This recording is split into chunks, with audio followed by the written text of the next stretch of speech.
মনে করেছিলাম যে মাহফিলের ময়দান মনে হয় আজকে হাজারো জনতা আসবে, কিন্তু কপাল যাদের ভালো না, কখনো জান্নাতের বাগানে তারা বসবে না।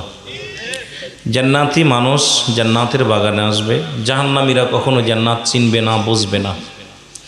অনুরোধ করব যে সমস্ত ভাইরা এখনও বাড়ি ঘুমাচ্ছেন, আল্লাহর হস্তে দীর্ঘ একটা মাস রহমত, মাগফিরাত, নাজাত তিনটা ভাগ হয়েছিল রমজান মাস। সেই ফজিলাতপূর্ণ মাস শেষ করেছি। এই ফজিলাতপূর্ণ মাসেও 5 শ্রেণীর মানুষের গুনাহ আল্লাহ মাফ করে না। তার ভিতরে 1 নম্বর হলো হিংসুটে ব্যক্তির, যার মনে হিংসা আছে। 2 নম্বর হলো এতিমের মাল ভক্ষণকারী। 3 নম্বর হলো আল্লাহর সঙ্গে শিরিককারী। 4 নম্বর হলো পিতামাতার নাফরমানি সন্তান।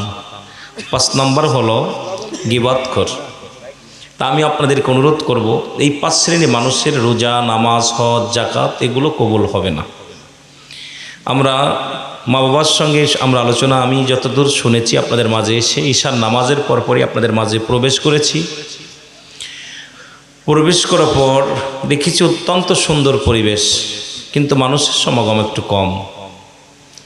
হয়তো রোজা রাখার কারণে অনেক মানুষ ক্লান্ত হয়ে গেছে। আসলে দেখি ক্লান্তও না।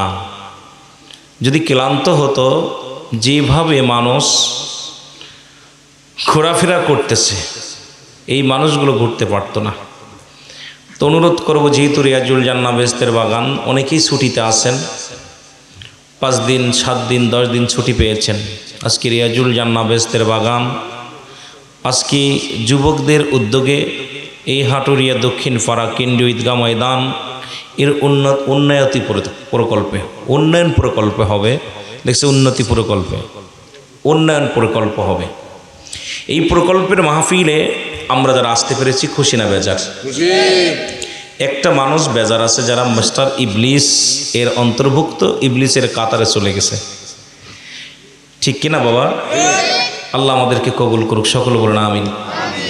আসসালাতু ওয়াসসালামু আলাইকা ইয়া রাসূলুল্লাহ, আসসালাতু ওয়াসসালামু আলাইকা ইয়া হাবিবাল্লাহ, আসসালাতু ওয়াসসালামু আলাইকা ইয়া শাফিউল মুযনিবিন, আসসালাতু ওয়াসসালামু আলাইকা ইয়া রাহমাতাল লিল আলামিন। ইন্নাল্লাহা ওয়া মালাইকাতাহু ইউসাল্লুনা আলান নবী ইয়া আইয়ুহাল্লাযীনা আমানু সাল্লু আলাইহি ওয়া সাল্লিমু তাসলিমা। আল্লাহুম্মা সাউন্ড একটু বাড়ায় রাখুন। ওয়ালা আলি সাইয়্যিদিনা,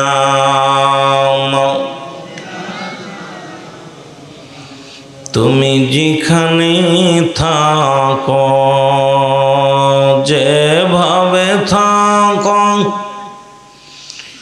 নূর নবীকে ভুইল না।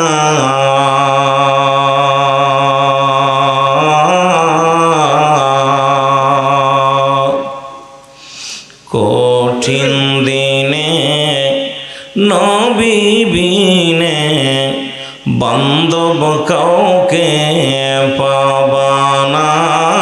আল্লাহুম্মা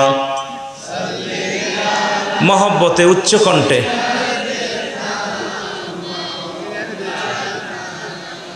ওয়ালা আলি সাইয়্যিদিনা,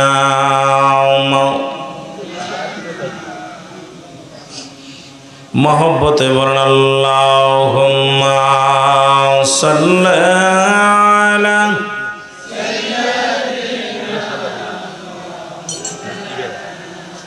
ওয়ালা আলি সাইয়্যিদিনা সাইয়্যিদিনা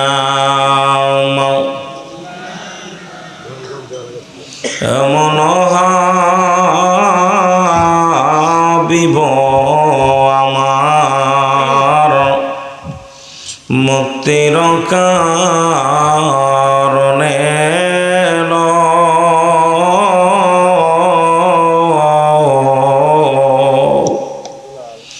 এমন হাবিব আমার মুক্তির কারণে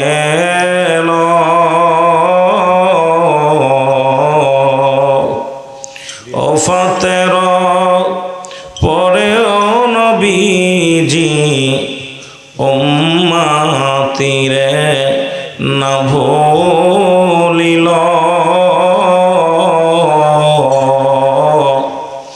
এমন হাবিব আমার মুক্তির কারণে লা ইলাহা জোরে লা ইলাহা মহব্বত লা ইলাহা লা ইলাহা মুহাম্মাদুর লা ইলাহা লা ইলাহা মুহাম্মাদুর রবিউল আউয়াল চন্দ্র মাস মর নবীজি নূরে প্রকাশ বিমোহিত আকাশ বাতাস পড়ুন কালেমা মুসলমান লা ইলাহা আরো জোরে লা ইলাহা লা ইলাহা মুহাম্মাদুর মহব্বতের সঙ্গে টিসমি জাতের জিকির করেন আল্লাহ আল্লাহ আল্লাহ আল্লাহ আল্লাহ আল্লাহ আল্লাহ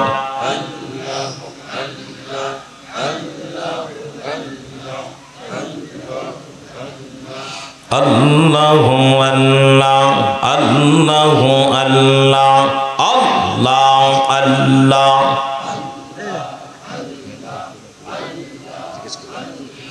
লা ইলাহা ইল্লাল্লাহ মুহাম্মাদুর রাসূলুল্লাহ সাল্লাল্লাহু আলাইহি ওয়াসাল্লাম বালাগাল উলা বি কামালিহি কসওয়াত জাও বিজমালিহি হাসনাত জামিয়া খিসালিহি সাল্লু আলাইহি ওয়া আলিহি হাওয়ার গাড়ি হাওয়ায় চলে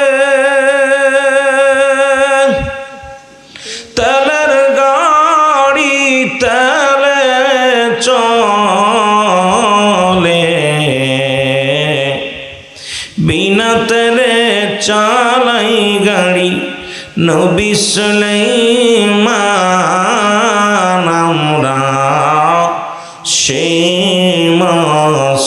মুসলমান আমরা তথ্যে মুসলমান। আলহামদুলিল্লাহ, সমস্ত প্রশংসা সেই মহান রব্বুল আলামিনের দরবারে যে আল্লাহ তাআলা দয়া করে মায়া করে ঐতিহাসিক আজকের এই হটুরিয়া দক্ষিণ পাড়া কেন্দ্রীয় ঈদগাহ ময়দানে আপনাকে আমাকে আসার মতো বসার মতো সুযোগ দান করলে উচ্চ কণ্ঠে আওয়াজ দ্বারা একবার বলি আলহামদুলিল্লাহ। আজকের এই মাহফিল থেকে সালাম ও কদমসি জানাই কুল কায়নাতের নবী নবীদের নবী রাহমাতাল লিল আলামিনের পুত পবিত্র কদম মোবারকে। সালাম ও কদমসি জানাই বাংলাদেশের অসংখ্য হক্কানি ওলি আল্লাহদের কদম মোবারকে, যেহেতু বাংলাদেশটা ওলি আল্লাহদের দেশ, এদেশে অসংখ্য আল্লাহর ওলি শুয়ে আছেন। ওলিদের দেশ বাংলাদেশ। আল্লাহ পাক কোরআনুল কারীমের মধ্যে সূরা ইউনূসের মধ্যে 11 নম্বর পারা 62 নম্বর আয়াত আল্লাহ নিজেই ঘোষণা করেন, আলা সাবধান ইন্না নিচ্চারা ইন্না উলিয়াল্লাহি, আল্লাহর তরফ থেকে যারা ওলি হয়েছে, লা নাই খাউফুন শব্দের অর্থ ভয়, ওলা যদি অবস্থান করে হুমদের উপরে জানুন, তাদের কোনো চিন্তা নাই, ভাবনা নাই।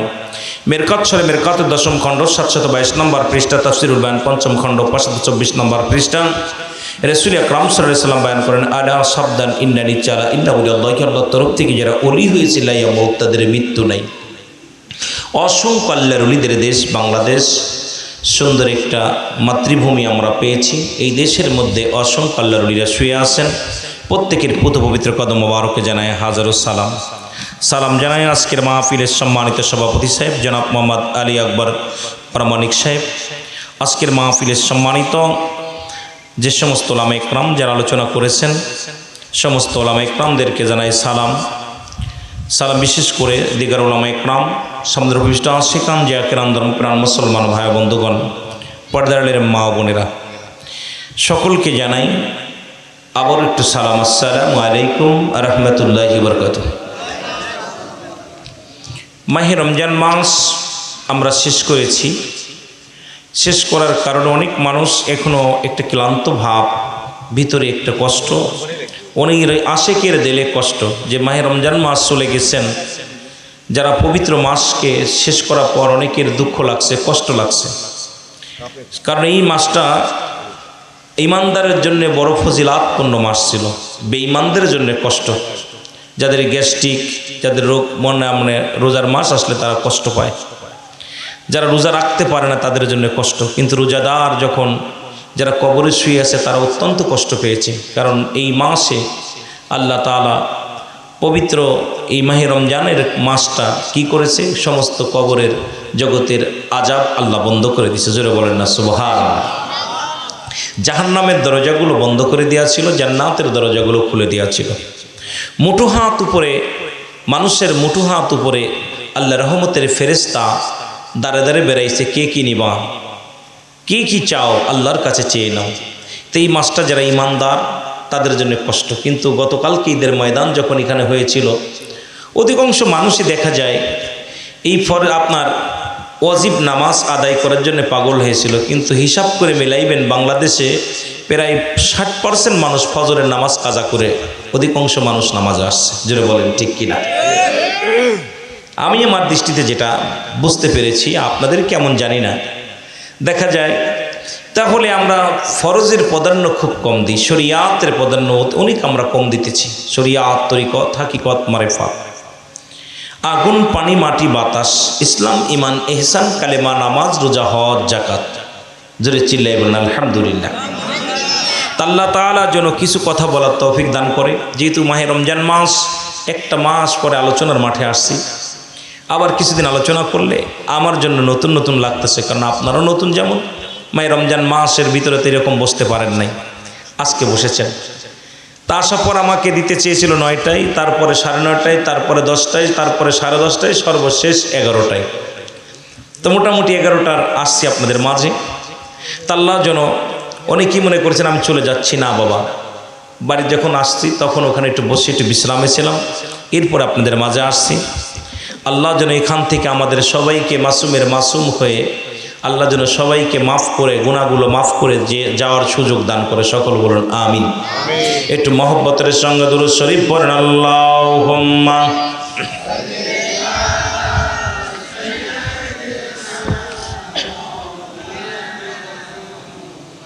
ওয়ালা আলি সাইয়্যিদিনা।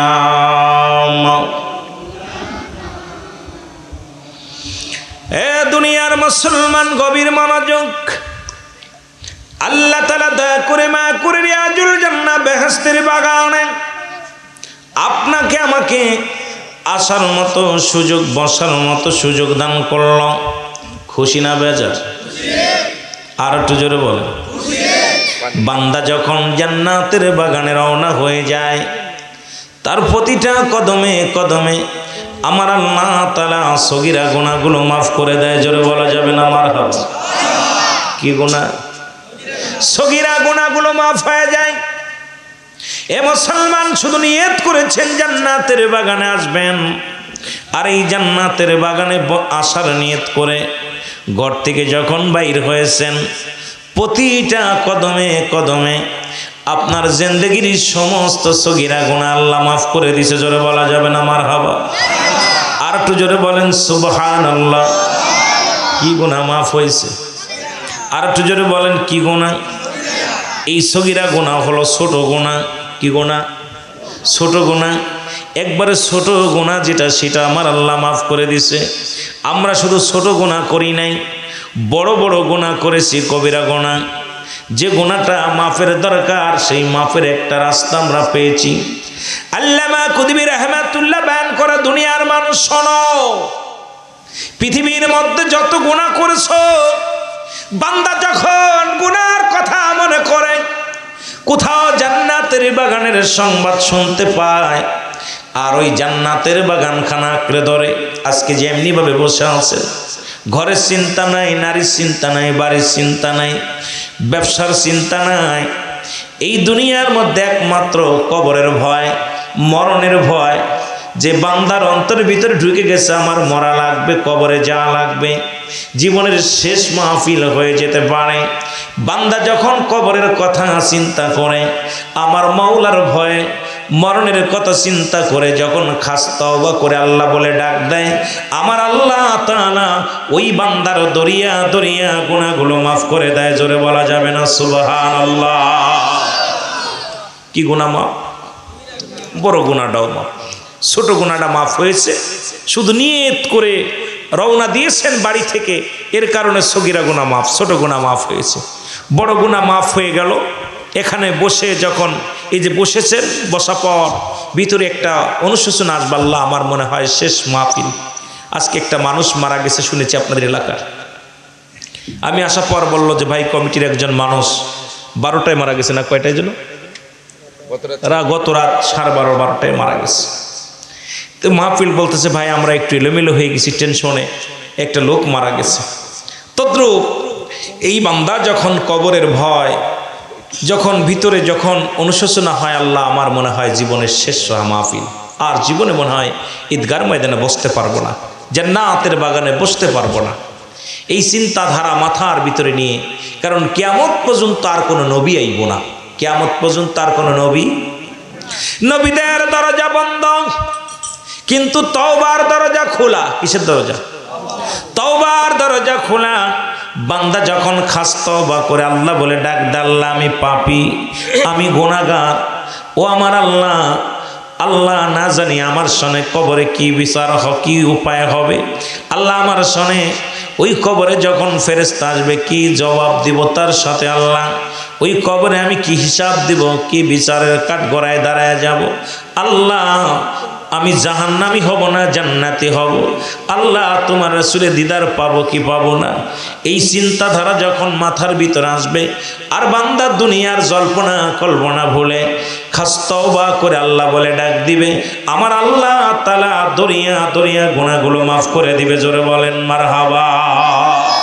একটু আমার সামনে এই জন্য তওবা করেন। বাবা আদম আলাইহিস সালাম তওবা করেছিল আসরের নামাজ আদায় করে, আসরের নামাজ মধ্যবর্তী নামাজ, আসরের নামাজ আদায় করে বাবা আদম আলাইহিস সালাম তওবা করেছিলেন, কবুলাতের সংবাদ পেয়েছিলেন মাগরিবের নামাজের পরে।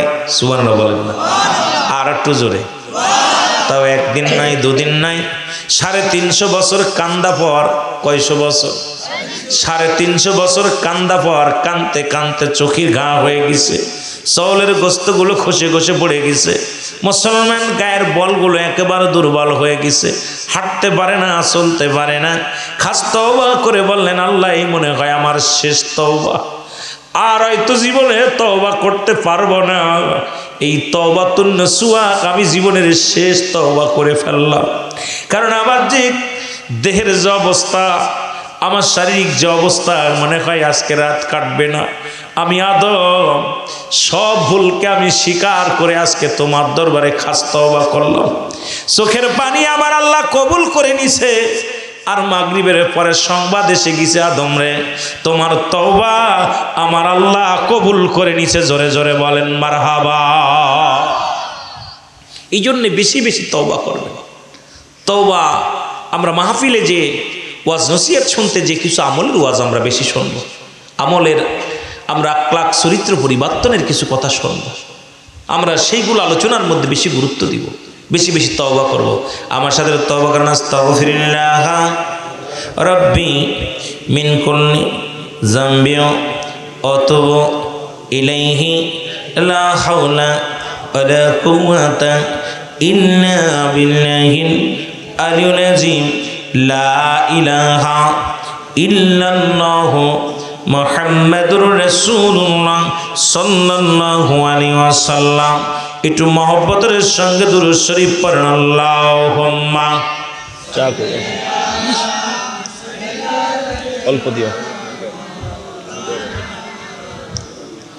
ওয়ালা আলি সাইয়্যিদিনা, রিয়ামি পাপি অপরাধী মৌলা তোমার দয়া সাই। বলে না আমি পাপি অপরাধী মৌলা তোমার দয়া সাই। এরে তুমি যদি না করো দয়া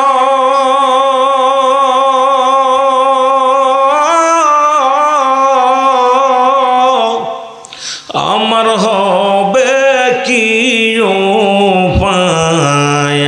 আমি পাপী অপরাধী মৌলা তোমার দয়া চাই। বলে না আমি পাপী অপরাধী আল্লাহ তোমার দয়া। ওই আমি সংসারের ঝামেলাই পড়ে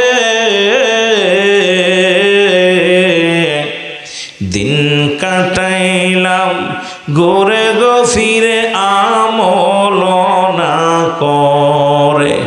কোন দিন জনি ডাকা শিবে আমার, কোন দিন জনি ডাকা শিবে যাব ভবের মায়া সেরে। আমি পাপী অপরাধী মৌলা তোমার দয়া সায়লা ইলাহা।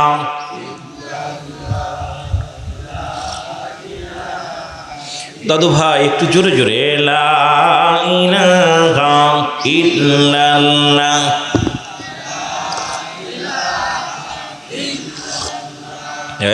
লা ইলাহা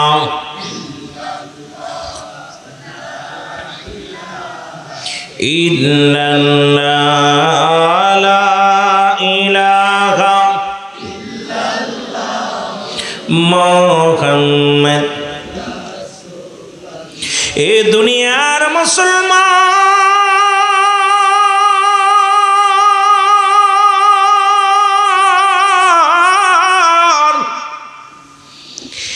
মানুষের মৃত্যু হয় দুইটা টাইম গো, একটা হলো রাতের বেলায়, একটা হলো দিনের বেলায়। ঠিক কিনা? কয়টা বেলায় হয়? রাতে না হয় দিনে। মানুষের দুইটা টাইমে মরণ হয়। পৃথিবীর মধ্যে আসার একটা সিরিয়াল আছে, যার কোনো সিরিয়াল নাই।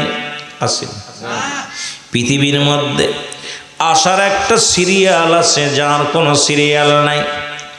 দেখা যায় সন্তানের লাশ বাবার কাঁধে, বাবার লাশ সন্তানের কাঁধে। সন্তানের লাশ বহনকারী বাবাই জানে সন্তানের লাশ কত ভারী। মুসলমান বাবার লাশ সন্তানের কাঁধে গেলে সেই সন্তান জানে বাবার লাশটা কত ভারী। এই পৃথিবীর মধ্যে লাশ বহনকারী ব্যক্তি জানে গত রাত 12টার সময় যিনি মারা গেল, তারা আপন জন লাশটা যখন বহন করেছে, সেই আপন জনেরা জানে বাবার লাশটা কত ভারী। আজকে সব মানুষ, এলাকার মানুষগুলো জিন্দা, সবার মুখখানা দেখতে পায়, সন্তানেরা বাবার মুখটা দেখা যায় না। ওই আদরের সন্তান জানে, বিবি জানে, মেয়ে জানে, বাবা হারানো বেদনা, মা হারানো বেদনা আমি আপনি বলতে পারি না, বুঝতে পারি না। মুসলমান শুনে নাও, এই পৃথিবীর মধ্যে বলতেছিলাম আসার একটা সিরিয়াল আছে যার কোনো সিরিয়াল নাই। এই কথাটা বলতে যায় একটা কথা আমার মনে পড়ে গেল। এ মুসলমান শুনে নাও, গভীর মনোযোগ। একবার মুসলমানদের মধ্যে বিকট যুদ্ধ হলো। বাদশাহ জুলকারনাইন, যার নাম ছিল পৃথিবীর মধ্যে প্রতাপশালী বাদশাহ। এই গল্পটা করে আমি আলোচনার মধ্যে মূলধারায় ফিরে যাব। একটু আলোচনার মধ্যে কান্ডা লাগা শুনবেন। যুদ্ধ হলো, অনেক মুসলমান ধরা পড়েন, মুসলমানদেরকে গ্রেপ্তার করা হলো, মুসলমানদের ধরে ধরে হত্যা করা হলো। বাদশাহ জুলকারনাইন তিনিও তখন কিন্তু মুসলমান বাদশাহ ছিলেন, বিশাল ধনী বাদশাহ ছিলেন। তখন ওই বনী ইসরায়েলদের মধ্যে একজন নবী, অনেকে বলতেন নবী, অনেকে বলতেন নবী নয়, হুজাইর আলাইহিস সালাম তার নামটা ছিল, তিনিও গ্রেপ্তার হলেন। জোরে জোরে চিল্লায়া বলা যাবে না আল্লাহু আকবার। উনাকে যখন উনি বাদশাহ জুলকারনাইন কারাগারে এসে দেখেন হুজাইর আলাইহিস সালাম সকলের মধ্যে উনিও গ্রেপ্তার হয়েছে, ওনার সামনে যখন দাঁড়াইলেন অন্তরের ভিতরে আল্লাহর ভয় আসলেন, রাসূলের প্রেম জাগলেন, অন্তরের ভিতরে মরণের ভয় জাগলেন। বাদশাহ জুলকারনাইন কি করলেন, সঙ্গে সঙ্গে হুজাইর আলাইহিস সালামকে উনি কি দিলেন, ছেড়ে দিলেন। বললেন হুজুর আপনাকে আমি আজাদ করে দিলাম। উনি ওখান থেকে বন্দি ছালা থেকে যখন উনি ফিরলেন, ওখান থেকে যাইতে যাইতে বিশাল একটা পুরন প্রাচীরের পাশে বসলেন। বসে চিন্তা করে আল্লাহ এই দুনিয়াটা তুমি কেমনে বানাইলা। গবেষণার মধ্যে গেছে, অ্যারিস্টটল সক্রেটিস বই লেখা পর বলে নো দাইসেল, নিজেকে নিজে জানতে হবে, নিজেকে নিজে বুঝতে হবে, মান রাফার নফস, নিজের নফসকে চিনতে হবে। এখন তো আমরা অন্যকে নিয়ে ব্যস্ত, অন্যকে নিয়ে ব্যস্ত, দুনিয়ার মধ্যে নিজেকে নিয়ে ব্যস্ত নয়। কিন্তু আল্লাহর মাহবুব বান্দারা সদা সর্বদাই থাকতেন নিজের ব্যস্ততা, মাওলার প্রেমে পাগল পারাপার থাকতেন। দুনিয়ার জিন্দেগি তাদের ধরতে পারে নাই, দুনিয়ার লোভ লালসায় তাদের ধরতে পারে নাই। তারা দুনিয়ার মধ্যে ছিলেন আল্লাহ মোকাফেক্কি, দুনিয়ার কোনো মোকাফেক্কি ছিলেন না। জোরে বলেন ঠিক কিনা? এর হুজাইর আলাইহিস সালাম কেউ বলে নবী, কেউ বলে বিশাল দার্শনিক আল্লাহ, তবে উনি বনী ইসরায়েলদের মধ্যে একজন নবী ছিলেন। জোরে জোরে চিল্লায় বলো আল্লাহু আকবার। আর একটু জোরে বলো। উনি প্রাচীরের কাছে বসে গাদা লইয়া, একটা গাদা ছিল সঙ্গে, অনেক খাবার পানি খাবার লইয়া বসে আছে। হঠাৎ করে চিন্তা করে আল্লাহ এই দুনিয়াটা এত সুন্দর বানাইলা, এত সুন্দরভাবে তুমি গড়লা, আবার এটা শেষ হয়ে যাবে, তুমি কেমনে বানাইবা, কেমনে মানুষের বিচার করবা? এত কোটি কোটি মানুষ, কোটি কোটি প্রাণ গো আল্লাহ, তুমি কিয়ামতের ময়দানে কেমনে তাদের চিনবা, কেমনে তাদেরকে তুমি চিনিয়া তাদের বিচার করবা, জান্নাত জাহান্নামে দিবা? এই কথাটা যখনই জল্পনা কল্পনার মধ্যে আসে, আমার আল্লাহ কয় যাও আজরাইল যাও, হুজাইরের জানটা তুমি বাইর করে নিয়ে আসো, আমি ওকে প্রমাণ করে দিব। আমি আল্লাহ বানাইতেও দেরি নয়, উঠাইতে মারতেও দেরি নয়, সব কিছু পারি আমি। জোরে জোরে চিল্লায় বলো মারহাবা। আজরাইল আলাইহিস সালামের চৌধুরী আলাইহিস সালামের সামনে হাজির হয়ে গেছে গো, সঙ্গে সঙ্গে দুনিয়া থেকে বিদায় হয়ে গেছে। আল্লাহু আকবার। একদিন নাই, দুদিন নাই, 100 বছর পার হয়ে গেল। কত বছর? জোরে বলেন কত বছর? 100 বছর মারা গেলেন। 100 বছরের মধ্যে পাশে উনি ওনার যে গাদাটা বাঁধা ছিল, ওই গাদাটাও না খাইয়া, পানি না খায়া, খানা না খাইয়া গাদাটাও মারা গেল। অবশিষ্ট থাকলো উনার যে পানি নিয়ে গেলেন, এই খানা দানার যে খাবার নিয়ে গেলেন এটা পাশেই ছিলেন। 100 বছর পরে আমার আল্লাহ, মুসলমান শুনে নেন, আমার আল্লাহ আবার উজাইর আলাইহিস সালামকে জিন্দা করলেন। জোরে জোরে চিল্লায় বলা যাবে না মারহাবা। এরে আল্লাহ তোমায় খুঁজতে যাইয়া পড়ে গেছি বিসন্দায়, তুমি মানুষ দিয়া মানুষ বানাও, তুমি থাকো নাম মাদাল্লাহুম্মা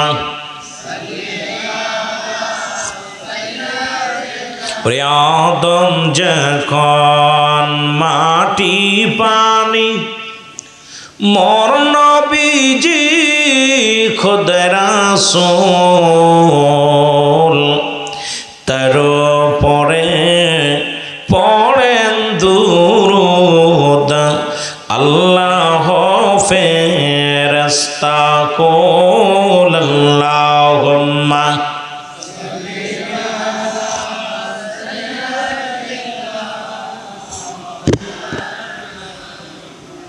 ওয়ালা আলি সাইয়্যিদিনা।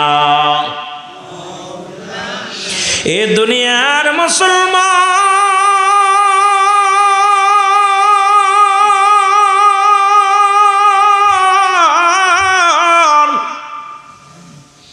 জিবরিল আমিন ডাকতে বলে, হুজুর আপনার জীবন থেকে এক বেলা বা দুবেলা যায় না, আপনার জীবন থেকে 100টা বছর পার হয়ে গেছে। জোরে বলা যাবে না মারহাবা। উনি আস্তে আস্তে করে দেখে পাশে খানা দানা যা ছিল, খাবার পানি সবই ঠিক আছে। এগুলো লইয়া উনি বাড়িতে চলে গেলেন। এলাকার মানুষগুলো ওনার সাথে যারা ছিল সবাই, অধিকাংশ মানুষ মারা গেছে, কেউ তাকে চিনে না। তখন উনি ইয়ং বয়স, 40 বছর বয়স, 100 বছর পরে জীবিত, তাহলে 140 বছর বয়স। কত বছর? 140 বছর বয়স। এলাকার মানুষ চেনে না, কেউ তারে চিনে না। বাড়ি গেছে, বাড়িতে দেখে রে বিবি নাই, সন্তানের অনেক বড়। সুবহানাল্লাহ বলেন। ছেলে মেয়েগুলোর যে বলে আমি তোমাদের বাবা, বলে কে তুমি? পাগল, কই থেকে আসলা? আমাদের বাবা। তুমি কেমনে বলো? কই না আমি তোমাদের বাবা। কই না আমরা মানি না। লোকজনে বলে, সবাই বলে আমি হুজাইর আলাইহিস সালাম। কই আমি তোমাদের চিনি না। তুমি কোথায় হুজাইর আলাইহিস সালাম বলো, কারণ তোমারে আমরা চিনি না। সে তো অনেক আগেই তারে বন্দী হয়েছিল। কোথায়? বাদশা জুলকারনাইনের। উনি হত্যা করেছে কি মরে গেছে না বেঁচে আছে জানি না, তবে তুমি এতদিন পরে ফিরে আসছো, আমরা মানি না তুমি কোনো নবী না, তুমি কোনো নবীও না, তুমি হুজাইরে নয়, তুমি একজন বানোয়াট মানুষ। সন্তান শিকারা যায় না, ছেলে মেয়ে যারা ছিল কেউ তাকে চিনতে পারে না, গ্রামবাসী চিনতে পারে না। হুজাইর আলাইহিস সালাম ছেলেকে ডাকতে বলে, বাবা তোমাদের মহল্লায় কি কোনো মুরব্বী মানুষ আছে, 100 বছর বেঁচে আছে, এমন কোন মানুষ এলাকার মধ্যে আছে কি না? সুবহানাল্লাহ বলেন। আর একটু জোরে ডাকতে বলে, বাবা ওই পাড়ার মধ্যে একজন মুরব্বী আছে গো, অধিকাংশ মুরব্বী এলাকা থেকে সবাই মারা গেছে, একজন ব্যক্তি আছে বয়স্ক ব্যক্তি, হতে পারে 120 বছর বয়স তার। বলে ডাক দেন তারে। ওনার কাছে চলে গেলেন, কয় আমি নিজেই যাব। যাও। যে বললেন আমি হুজাইর আলাইহিস সালাম। কয় না আমি মানি না, কারণ আমি মানি না। তুমি যে দাবি করো হুজাইর আলাইহিস সালাম, সে তো আমাদের থেকে আগেই বিদায় হয়ে গেছে। সে বাদশা জুলকারনাইনের হাতে বন্দী হয়েছিল। উনি তখন তৎকালীন জামানায় বন্দী হয়েছে, তারপর নাকি ছাড়ছে কি ছাড়ে নাই জানি না, এতদিন বেঁচে থাকার কথা না, তাকে আমরা মানতে পারি না। তুমি কই থেকে আসলাম? কারণ আজ থেকে 100 বছর আগে সে হারায়া গেছে। 40 বছর বয়স যখন তিনি গায়েব হয়ে গেছে, আর তারে খুঁজে পাই নাই। উনি বললেন না আমি হলাম হুজাইর আলাইহিস সালাম। সবাই লোকজন যখন বলতে লাগলেন, মুসলমান শুনে নাও, ওই মুরব্বী বলেন আপনাকে আমি মানবো। হুজাইর আলাইহিস সালামের 3টা, এই 3টা গুণ যদি আপনার মধ্যে থাকে গো, আপনাকে আমি হুজাইর আলাইহিস সালাম বলে মেনে নিব। বলে তার মধ্যে 1 নাম্বার, হুজাইর আলাইহিস সালাম তাওরাত কিতাব মুখস্থ ছিল, উনি তাওরাত কিতাব মুখস্থ পড়তেন, জোরে জোরে চিল্লায়া বলা যাবে না মারহাবা। উনি তাওরাত কিতাব, এই কিতাবটা ওনার মুখস্থ ছিল পুরো কিতাবটা, যেমন আমাদের কোরআনের পাখি আছে হাফেজগুলো মুখস্থ করেছে। এখন একজন হাফেজের ছাপ আছে, আরেকজন যখন কোরআন পড়ে হাফেজ সাহেব ভুল ধরতে পারে, এখন সাধারণ পাবলিক তো আর পারবে না। হাফেজ সাহেবের সামনে ভুল করলে সে বলবে এই লুকমা দিব যে এইটা থেকে এইটা ভুল করছেন। তো হুজাইর আলাইহিস সালাম তাওরাত কিতাবের পণ্ডিত ছিলেন, তাওরাত কিতাব মুখস্থ ছিল। উনি সঙ্গে সঙ্গে তাওরাত কিতাব পড়া শুরু করলেন, সুবহানাল্লাহ বলেন না, মুখস্থ পড়তে লাগলেন। মুরব্বি কয় এটা মেনে নিলাম, একটা প্রমাণ তুমি দিলাম। 2 নাম্বার প্রমাণ, উনি যদি কোনো ব্যক্তি অন্ধ ব্যক্তির চোখের মধ্যে হাত দিত, চোখটা সঙ্গে সঙ্গে ভালো হয়ে যেত। আল্লাহ তাকে এমন একটা মুজিজা দান করেছিল হুজাইর আলাইহিস সালামের, যদি কোনো অন্ধ ব্যক্তি তার সামনে হাজির হয়ে যেত, উনি আল্লাহ বলিয়া হাতটা যখন চোখের মধ্যে বুলাইয়া দিত, সঙ্গে সঙ্গে চোখের জ্যোতি ফিরে পেত। আমি নিজেই অন্ধ, তুমি যদি হুজাইর হও তাহলে আমার চোখের মণি ফিরাইয়া দাও, তুমি চোখের জ্যোতি ফিরাইয়া দাও। হযরত হুজাইর আলাইহিস সালাম বিসমিল্লাহ বলিয়া যখন চোখের মধ্যে হাত লাগাইছে, সঙ্গে সঙ্গে চোখের জ্যোতি ফিরে পেয়েছে। জোরে জোরে চিল্লায়া বলা যাবে না মারহাবা। এইটাও মেনে নিলাম, জোরে বলেন মারহাবা। আর একটু জোরে বলেন। এ মুসলমান গভীর মনোযোগ, এবার এই 3টে প্রমাণ যখন দেয়া দিছে গো, এইরকম চোখের জ্যোতি ফেরা দিলেন। তাওরাত কিতাব এ মুসলমান উনি মুখস্থ বললেন, এবং অনেক মানুষের দেখেই তার নাম বলে দিতে পারত। বলে 3য় নাম্বার, কোন ব্যক্তি তার সামনে আসলে তার নামটা কি তিনি বলে দিতে পারত। তুমি বলো কয়টাও পারলেন? সঙ্গে সঙ্গে 3টা যখন প্রমাণ দিয়ে দিলেন, মুরব্বি কয় নিঃসন্দেহ উনি আর কেউ নয়, উনি হলেন হযরত হুজাইর আলাইহিস সালাম। আমি তোমাদের বললাম সন্তানেরা তোমার বাবাকে গ্রহণ করো, উনি হলো হযরত হুজাইর আলাইহিস সালাম। জোরে জোরে চিল্লায় বলা যাবে না মারহাবা। আর একটু জোরে জোরে চিল্লায় বল আল্লাহু আকবার।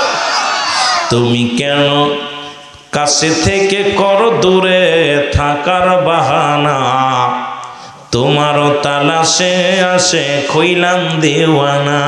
ওই যে আফি আনফুসিকুম আফালা তুবসিরুন, একটু আগেই বলেছি কোরআন থেকে।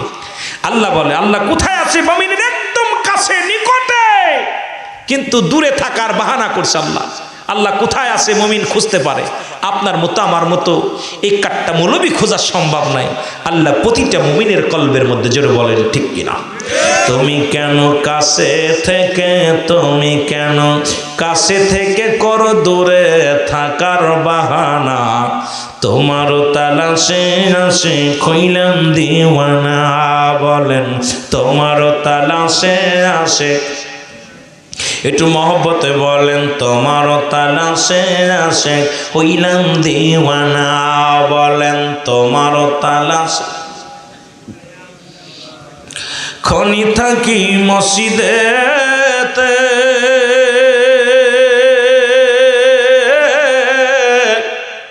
কেউ বা লুটাই তোলার মাঝে, মুমিন যিনি পাইল তোমায়, মুমিন যিনি পাইল তোমায়, আমরা গোলাম পাইলাম না। তুমি কেন কাছে থেকে, তুমি কেন কাছে থেকে কর দূরে থাকার বাহানা, তোমারও তালাশে আসে খইলাম দিওয়ানা। বলেন তোমারও তালাশে আসে। আশিক ভাইরা যারা আল্লাহর প্রিয় রাসূলের প্রিয়, একটু জোরে বলেন না তুমি কেন কাছে থেকে, তুমি কেন কাছে থেকে করো দূরে থাকার বাহানা, তোমারও তালাশে আশিক হইলাম দিওয়ানা। বলেন তোমারও তালাশে আশিক। কত নবী রাসূল দেখলো ভাবে, আমি অন্ধ রইলাম এই না জগতে, কত খোঁজা খুঁজলাম তোমায়, কত খোঁজা খুঁজলাম তোমায়, পাইলাম না রে ঠিকানা, কত খোঁজা খুঁজলাম তোমায়, কত খোঁজা। কত মানুষ খুঁজতে খুঁজতে কপাল ছুলে ফেলেছি, চরিত্র পরিবর্তন হয় না। কত মানুষ নামাজ পড়তে পড়তে মুসলমান, পায়ের মধ্যে কড়া করে গেছে, এখনো চরিত্র পরিবর্তন হয় না। দাড়িগুলো পাকে গেছে, চরিত্র পরিবর্তন হয় না। দাঁতগুলো পড়ে গেছে, চরিত্র পরিবর্তন হয় না। কবরে একটা পা চলে গেছে, এখনো চরিত্র পরিবর্তন হয় নাই। তার মানে তারে খুঁজতে পারি নাই, মাওলারে পাই নাই। শুধু মসজিদে গেছি আর আইছি, রোজা রাখছি আর সারছি, হজ করেছি আর উমরা করেছি, দুনিয়ার মধ্যে যাকাত ফিতরা অনেক কিছু করেছি, শুধু আমিত্ব কামানোর জন্য, আমার মাওলারে পাওয়ার জন্য একটা বন্দেগি করি নাই। আমার মাওলারে রাজি করার জন্য একটা ইবাদত বন্দেগি করতে পারি নাই। আমার মাওলারে পাওয়ার জন্য একটা রাত ইবাদত বন্দেগি করতে পারি নাই। আমার মাওলার ইবাদত বন্দেগি যদি একটা রাত মনের মতো করতে পারতাম, মাওলা যদি একবার উপরে কারোর উপরে রাজি হয়ে যায়, এই পৃথিবীর মধ্যে ভয় নাই, ভয় নাই। জোরে বলেন ঠিক কিনা? এমন ভাবে খোঁজো যেমনি মামে খুঁড়েছিল মুসলমান। শুনে নাও, শুনে নাও, কই থেকে কই আলোচনা যায়। এ ভাই, দুনিয়ার মধ্যে ও মুসলমান শুনে নাও, ওই দিনার নামে পরিচিত যিনি পৃথিবীর মধ্যে মালিক ইবনে দিনার, এই পৃথিবীর মধ্যে আল্লাহকে এমনভাবে খুঁজেছিল, দিনার বলা হয়, যিনি ছিল এক সময় মদখোর, এক সময় ছিল অনেক নিশাদার মানুষ, কিন্তু নিশায় মুগ্ধ ছিল, আল্লাহর পাগল এমনভাবে হয়ে গেল। আল্লাহর হওয়ার কারণে ওই মালিক ইবনে দিনার কিন্তু আল্লাহকে পেয়েছিল। জবান দিয়ে বলার সঙ্গে সঙ্গে আমাদের উলামা ইকরাম আলেমুলামা ওয়াজ করি, আল্লাহ যখন বান্দা যখন আল্লাহর হয়ে যায়, বান্দার হাত আল্লাহর হয়ে যায়, বান্দা যখন আল্লাহর হয়ে যায়, বান্দার জিহ্বা আল্লাহর হয়ে যায়, বান্দা যখন আল্লাহর হয়ে যায়, আমার আল্লাহর বান্দার জবান আল্লাহর জবান হয়ে যায়। আজ পর্যন্ত কেন জবান হয় না? আমরা উলামা ইকরামের কথাও কেন আল্লাহ শোনে না? এর মধ্যে একটা কারণ হলো আমাদের চরিত্র কন্ট্রোল হয় না। আমরা মুখে যেটা বলি অন্তরে সেটা করি না। এখন দুনিয়ার মধ্যে ইবাদত বন্দেগী যা করি, দুনিয়ার মধ্যে আমিত্ব করার জন্য, আমার মাওলারে খুশি করার জন্য ইবাদত বন্দেগী করতে পারি না। ওই মালিক ইবনে দিনারের একটা কথা বলতে যায়, আমার হঠাৎ করে কথাগুলো মনে রাখবেন মুসলমান। উনি কেমনে বলছেন মুসলমান শুনে নেন। নদী পারের সময় যখন উনাকে নৌকার মাঝি বলেছিল, এই ওয়াজটা অনেকে জানেন, শুধু বোঝানোর জন্য দুইটা কথা বলে যায়। এই মালিক দিনার মুসলমান শুনে নাও, এ মুসলমান মালিক ইবনে দিনার রাহমাতুল্লাহ আলাইহি উনি কি করলেন শুনে নেন। যখন নৌকার মাঝি তার কাছে টাকা চেয়েছিল, ওই টাকা চাওয়ার পরে মালিক ইবনে দিনার বলেছিল আমার কাছে টাকা নাই। উনি তখন সঙ্গে সঙ্গে, ওরে মুসলমান শুনে নাও, মাঝি তাকে ঘাট ধরে নৌকা থেকে ফেলানোর কথা বলার সঙ্গে সঙ্গে মালিক ইবনে দিনার ডাকতে বলেছে, আল্লাহ আমি তো তোমার হয়ে গেছি, আজকে তোমার গোলাম, তোমার গোলামি করতে যাইয়া ঘর ছেড়েছি, বাড়ি ছেড়েছি, কিচ্ছু নাই, তোমার পাগল আল্লাহ। আল্লাহ আজকে টাকার জন্যে, আজকে দিনারের জন্য আমাকে ঘাট ধরে নদীতে ফেলাই দিতে চাই রে আমার আল্লাহ, তুমি আমাকে দয়া করো। সঙ্গে সঙ্গে আমার আল্লাহ ডাকতে কও, নদীর পানি, এই নদীর মাছ জলদি করে মালিক ইবনে দিনারের জন্য টাকা নিয়ে যাও, স্বর্ণের দিনার নিয়ে যাও। সঙ্গে সঙ্গে নদীতে যত মাছ ছিল সমস্ত মাছের মুখের মধ্যে টাকা নিয়ে দিনারে নিয়ে, এই দিনার রহমাতুল্লাহ আলাইহিকে ইজ্জত কেমনে দিলেন আল্লাহ বলার সঙ্গে সঙ্গে, এবং মাছের মুখে টাকা নিয়ে লাভতে টাকাগুলো নৌকার মধ্যে ফেলাইতেছিলেন। দিনার রহমাতুল্লাহ আলাইহি বলতেছিল, মাঝিরে যত নেও, কত লাগবে নাও, কত লাগবে নাও, কারণ আমার আল্লাহর দরবারে অভাব নাই। যার কথা মাছে শোনে, যার কথা পানিতে শোনে, যার কথা আমার আল্লাহ শোনে। আজকে বুড়া হয়ে গেলাম, 80 বছর ইবাদত বন্দেগী করলাম, এ মুসলমান মুখটা পবিত্র করতে পারি নাই, চরিত্র পরিবর্তন করতে পারি নাই। কেমনে দুনিয়া থেকে বিদায় হয়ে যাব? গড়ায়ু মানুষের 70 বছর, এই 70 বছরের মধ্যে প্রায় মুসলমান শুনে নাও, কথাগুলো বললে বুঝতে পারবা। এই 70 বছরের মধ্যে মুসলমান শুনে নাও, 35 বছর চলে যায় তোমার ঘুমের ঘরে, 10 বছর চলে যায়, 10টা বছর চলে যায় তোমার বাল্য জীবন, থাকলো আর 60 বছর। এই 60 বছরের মধ্যে 30 বছর যায় ঘুমের মধ্যে, থাকলো আর 30 বছর। এই 30 বছরের মধ্যে 15 বছর চলে যায় তোমার সংসার জীবন করতে। দেখা যায় হিসাব করে তুমি 15টা বছরও আমার মওলার ইবাদত বন্দেগী করতে পারো নাই। আর এই 15 বছরের মধ্যে যদি মওলারে ডাকতে পারো, আমার আল্লাহকে ডাকতে দেরি, আমার মওলার শুনতে দেরি নয়। জোরে বলেন ঠিক কিনা? এত বছর, 70 বছর গড় আয়ু মানুষের, 70 বছরে 10টা বছর চলে যায় বাল্য জীবন। কত বছর থাকলো? কত বছর? 60 বছরে 30 বছর ঘুমের মধ্যে। কিসের মধ্যে? ঘুমাইছেন। 30 বছর ঘুমাইছেন, থাকলো কত? 30। এই 30 বছরের 15 বছর গেছেন সংসার ধর্ম করতে যায়, সংসার ধর্ম করতে, ছেলে মেয়ে স্ত্রী পরিবার পরিজন নিয়ে, থাকলো কত? 15 বছর। এই 15 বছরও 10 বছর চলে যায় যৌবনকাল। এর মধ্যে যৌবনকাল দেখা যায় গড়ে 5 বছর একটা মানুষ এই 60 বছরের মধ্যে 5 বছরও সঠিকভাবে আল্লাহর ইবাদত বন্দেগী করতে পারে না। এই 24টা ঘন্টায় 5 ওয়াক্ত নামাজ পড়তে কয়টা ঘন্টা সময় নষ্ট হয় বলেন দি? কষ্ট পাচ্ছেন আপনারা? কয় ঘন্টা? কয় রাকাত নামাজ? কথা বলেন না। 17 রাকাত নামাজ পড়তে কয় ঘন্টা লাগে? 1 ঘন্টা এলো। তাহলে আপনি দিন 24 ঘন্টা, 23টা ঘন্টা আপনার, 1টা ঘন্টা আল্লাহর। 1টা ঘন্টা ইবাদত করার পর আপনি পাবেন জান্নাত। তাও আমরা অবহেলা করি। জোরে বলেন ঠিক কিনা? আরো জোরে বলেন। এই দুনিয়ার মুসলমান শুনে নাও, আমি যে কথাগুলো বলতেছিলাম, হযরত উযাইর আলাইহিস সালাম একটা চিৎকার মেরে দিয়ে বলে, মালিক ও আমার আল্লাহ, তুমি একটা ঘুমের মধ্যে আমার জীবন থেকে তুমি 100 বছর নিয়ে নিছ গো। আর 100 বছরের ভিতরে কত পরিবর্তন তুমি করেছো।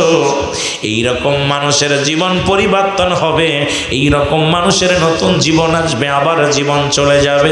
এই তো দুনিয়ার নিয়ম। জোরে জোরে বলেন ঠিক কিনা?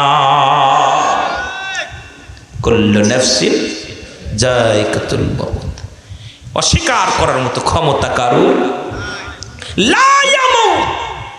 রাসূল বলে মৃত্যু নবীদেরকেও গ্রেপ্তার করেছে, অনেক মুসলমানদের গ্রেপ্তার করেছে। এরকম এই লম্বা ছিল 48 হাত লম্বা। কত হাত? 48 হাত লম্বা ছিল। দুনিয়ার মধ্যে হায়াত ছিল মুসলমান 1600 বছর হায়াত পেয়েছিল দুনিয়ার মধ্যে। কত বছর? কত বছর? এত বড় ক্ষমতা আল্লাহ তারে দান করেছিল, 1600 বছর হায়াত দান করেছিল। মুসলমান আল্লাহ তাকে একটা মুজিজার ঘোড়া দান করেছিল। এই ঘোড়াটা যখন একটা কদম ফেলতো, এক কদমে 12,000 মাইল অতিক্রম করতো। জোরে বলা যাবে না আল্লাহু আকবার? কত হাজার? 12,000 মাইল অতিক্রম করত। বাংলাদেশটা 12,000 মাইল হবে না। সুতরাং বাদশাহ জুলকারনাইনের ঘোড়াটা বাংলাদেশে আসা লাগবে না, একটা ফাঁকা থাকবে ভারতে, একটা থাকবে পাকিস্তানে।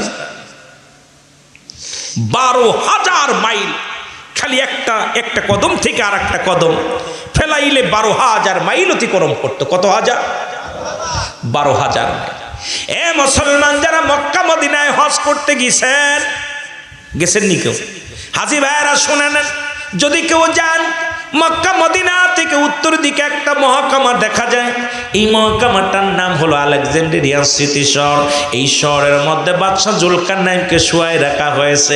ওখানে একখানা সাইনবোর্ড লাগানো আছে। ওই সাইনবোর্ডের মধ্যে বাদশাহ জুলকারনাইন জীবিত থাকতে লিখে গেছেন, আমার হায়াত এত সীমিত, আমি যদি আগে জানতাম দুনিয়ার প্রেম ছেড়ে দিয়ে আমি মওলার প্রেমে পাগল হইতাম। কত বছর? কথা কয় না? সীমিত। আর আমাদের হায়াত উনার হায়াত 1600 বছর হায়াত পাওয়ার পর বলতেছে আমার হায়াত হলো সীমিত। যদি আগে জানতাম যে এত অল্প হায়াত তাহলে দুনিয়ার জিন্দেগি ছেড়ে দিয়ে মৌলার জিন্দেগিতে পাগল হইতাম। আর আমরা 60 বছর 50 বছর বাস করতে উড়ে বাবারে আসতে পথে দেখলাম বাড়ি এমনি আসলাম, কত বিল্ডিংগুলো 3 তলা 4 তলা 5 তলা, কত ঢাকায় ফ্ল্যাট বাড়ি, আইরে মজার মজার বাড়ি করছে। কিন্তু আমার মৌলার ইবাদত বন্দেগি, এই যে আমরা রমজান মাস গেল অধিকাংশ মানুষ যাকাত ফিতরা ঠিক মতো দেই নাই, ঠিক কিনা? ঠিক কিনা? অধিকাংশ মানুষ যদি বাংলাদেশের মানুষ যাকাত দিত, আমার বিশ্বাস বাংলাদেশের দরিদ্রতা বলতে এই আমার ভিক্ষুক থাকতো না। আমার বিশ্বাস যে পরিমাণ শতকরা 2.5 টাকা হলো যাকাত। কত টাকা? কথা বলেন না কেন? 2.5 টাকা। 100 টাকা থাকলে 2.5 টাকা যাকাত দেওয়া লাগবে। এখন নেশাব পরিমাণ মাল 7.5 তোলা স্বর্ণ, 52 তোলা রূপা, এই পরিমাণ মাল এখন অধিকাংশ মালিক হয়ে গেছে। আপনি গড়েন এই এলাকায় হাটুরিয়ার গ্রামে ঢোকেন, অধিকাংশ ফ্যামিলি এই পরিমাণ মালের নেশাবের মালিক হয়ে গেছে। তাহলে আপনি যাকাত দিবেন কারে? এখন যদি জাকাতটা সঠিকভাবে উঠানো হতো আর বন্টন করা হতো, আমার দেশের দরিদ্র থাকতো না, সব মানুষ ধনী হয়ে যেত। জোরে বলেন মারহাবা। আর একটু জোরে বলেন না। কষ্ট হলো? কথা কয় না কেন? এরপরে আমাদের দেশে ফিতরা ধরছে 115 টাকা। কত? 115 টাকা। দেখলাম এটাও অনেকে 100 টাকা দিছে, কেউ 70 টাকা দিছে, মানে মামাবাড়ির আবদার। কথা বুঝলেন? মামাবাড়ির আবদার একদম ইচ্ছামতো। ইসলাম তো ইচ্ছামতো চলে না। ইসলাম ভালো লাগে না আপনি অন্য ধর্মে চলে যান। ইসলাম যদি ভালো লাগে না আপনার দরকার নাই, আপনি অন্য ধর্মে চলে যান, আপনাকে তো জোর করে রাখা হয়নি। ইসলাম মানলে ইসলামের বিধান মানা লাগবে। জোরে বলেন ঠিক কিনা? আরো জোরে বলেন ঠিক কিনা? ইসলামের আবিধানিক শাব্দিক অর্থ যদি আলোচনা করা হয়, অধিকাংশ মানুষ ধরা পড়ে যাবে। অধিকাংশ মানুষ। আল্লাহ বলেন ইয়া আইয়ুহাল্লাযীনা আমানু, ঈমানদার বিশ্বাসীরা। আল্লাহ ইয়া আইয়ুহান নাস বলে নাই। কি বলে নাই? নাস শব্দের অর্থ কি? মানুষ। আল্লাহু আকবার বলেন না? একটু জোরে বলেন না আল্লাহু আকবার। আল্লাহ কিন্তু নাসের ডাক দেন নাই, মানুষদের ডাক দেন নাই। উঠাউঠি করবেন না বাবা, একটু একটা রাত বসেন, ডায়াবেটিস থেকে মাফসান, একটু কষ্ট করে বসেন, উঠাউঠি করবেন না, বৈশা থাকেন, কাজে লাগবে। জান্নাতের বাগান, উঠাউঠি করলে আপনাদের নিজের ক্ষতিটা নিজে করবেন। আপনি যখন উঠে যাবেন আরেকজন আপনার দিকে তাকাইবে, একমাত্র জরুরাত ব্যতীত কেউ উঠবেন না। তো যেটা বলতেছিলাম যে আল্লাহ বলেন ঈমানদার বিশ্বাসীরা কি করে? খুলু ফিসসিলমি কাফা, পরিপূর্ণভাবে প্রবেশ করো। কিসের মধ্যে? ইসলামের মধ্যে। এখন ইসলামের আবিধানিক শাব্দিক অর্থ হলো 80 থেকে 82টা। এটা নিয়ে যদি আমি আলোচনা করি, এইটা নিয়ে যদি আমি গবেষণা করি, ইসলাম মানে আত্মসমর্পণ, ইসলাম মানে নিজে না খেয়ে অন্যরে খাওয়ানো, ইসলাম মানে নিজে না ঘুমা অন্যরে ঘুম পাড়ানো, ইসলাম মানে আমিত্ববাদ থাকবে না, ইসলাম মানে নারীর সতীত্ব পাহারা দেওয়া, ইসলাম মানে নিজে না খেয়ে অন্যরে খাওয়ানো, ইসলাম মানে এই যে বিধানগুলো নিজে সুখ দুঃখে থেকে অন্যরে সুখে রাখা, ইসলামের বিধান যদি সম্পূর্ণ মানেন 80 থেকে 82টে আপনার জীবন পরিবর্তন হয়ে যাবে। এখন ইসলামের মধ্যে ঢুকবেন, আপনার জন্যে আপনি নারীর সতীত্ব পাহারা দিতে পারবেন না, আপনি মানুষের আমানত নষ্ট করবেন, খেয়ানত করবেন। ইসলামের ভিতর ঢুকছেন, দাড়ি টুপি জুব্বা রাখছেন, সব ঠিক আছে, কিন্তু ইসলামের বিধান মানেন নাই। এই ইসলামের ভিতর ঢুকে কোনো লাভ নাই। ইসলামের ভিতর ঢুকলে আমার আল্লাহ রাসূলের বিধান মেনে চলতে হবে। জোরে বলেন ঠিক কিনা? আর যদি মনে করেন যে আমি করবো না এগুলো, আপনার ভাল লাগে না, চলে যান। কে ঠেকাইছে আপনারে? আপনি অন্য ধর্মে চলে যান। কিন্তু মুসলমান ধর্মের ভিতর থাকতে হলে আমাদের কোরআন হাদিস ইজমা কিয়াস আহলে সুন্নাতুল জামাতের আকীদা মানতে হবে। জোরে বলেন ঠিক কিনা? আরো জোরে বলেন ঠিক কিনা?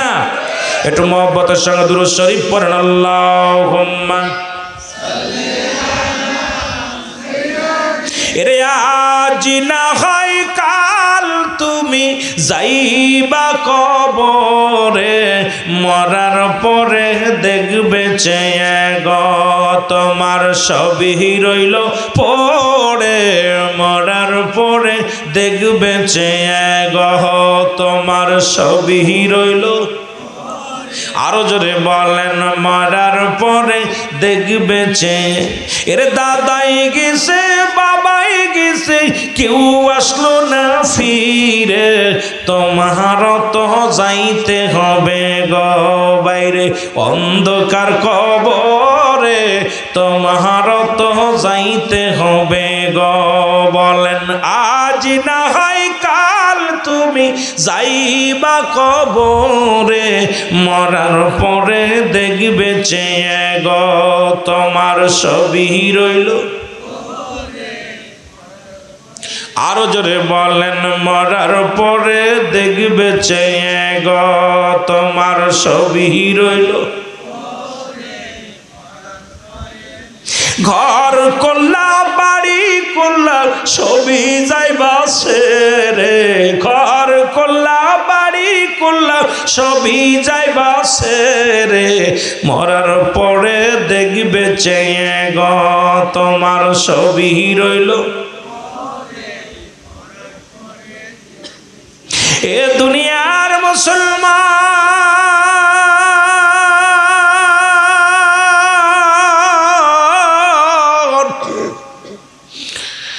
জীবন জীবন নয়, এমন একটা জীবন আসবে যে দেশে গেলে মানুষের বিচার হয়, যে দেশে গেলে মানুষের হিসাব হয়, যে দেশে গেলে মানুষ আর কোনোদিন ফিরে আসে না। কত মানুষ আমার আপনার মতো দ্বারা দুনিয়ার মধ্যে কাটাইল, আজকে তারা কোথায়? তারা কবর জগতে শুয়ে গেছে। এ মুসলমান, আল্লামা কুতুবী রাহমাতুল্লাহ বয়ান করে, মুসলমান যখন কোনো মানুষ সবচাইতে সহজ মৃত্যু হয়, 70টা তাজা উটের গায়ের চামড়া জবাই না করে উল্টো দিকে টান দিয়ে লবণ আর মরিচ লাগা দিলে যতটুকু যন্ত্রণা হয়, এর চাইতে 70 গুণ যন্ত্রণা হলো একটা সাধারণ মৃত্যু। এখন আমরা অনেকেই মরণকালে পায়খানা করে দিই, অনেকেই মরণকালে প্রস্রাব করে দিই, অনেকেই মরণকালে জিহ্বাটা বাইর হয়ে যায়, অনেকেই মরণকালে মুসলমান শুনেন একটা অঙ্গ বেঁকা হয়ে যায়, চোখ দুইটা বড় বড় হয়ে যায়। তাদের মরণটা কত কঠিন হয়। এ মুসলমান, ইমানদারের মৃত্যু হলো আটা সেনিয়া খামির বানাইয়া, এই খামিরের মধ্যে যদি একটা চুল পড়ে গো, এই চুলটা টান দিয়ে বাইর করলে যত আসানে বাইর হয়ে যায়।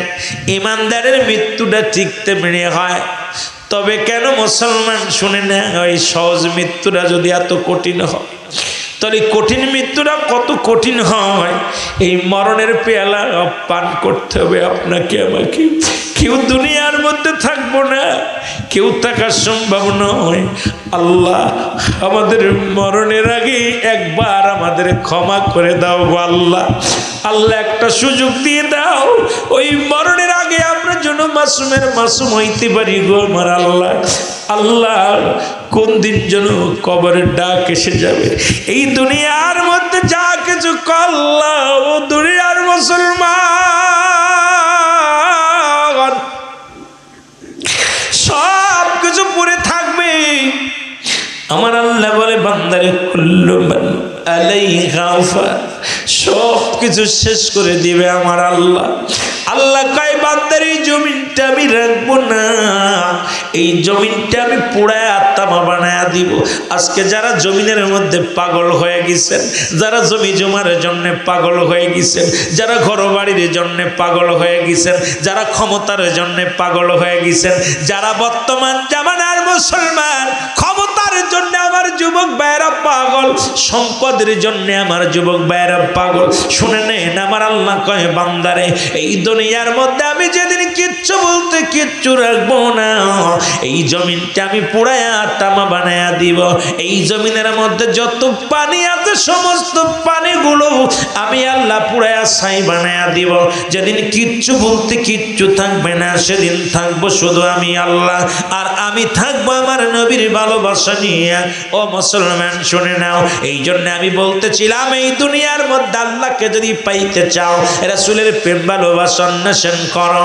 কারণ নবীজির প্রেম ভালোবাসা যার অন্তরে যতটুক, তার ঈমান বলতে ততটুক। নবীর প্রেম ভালোবাসা যার অন্তরে নাই, তার ঈমান বলতে কিচ্ছু নাই, সরাসরি বেঈমান। জোরে জোরে বলেন ঠিক কিনা?